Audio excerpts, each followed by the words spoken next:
প্রিয় মুসলমান ভাই ও বোনেরা, আসসালামু আলাইকুম।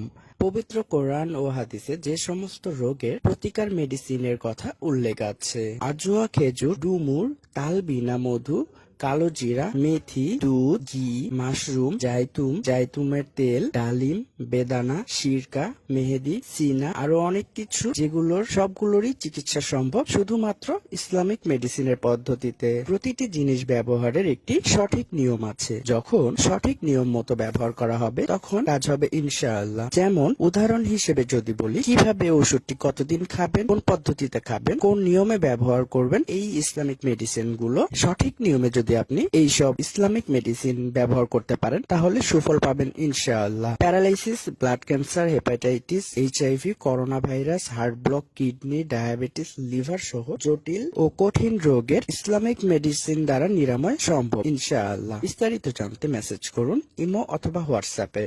আমাদের নাম্বার +881019777999924। মানুষের উপকারের জন্য ভিডিওটি বেশি বেশি শেয়ার করুন।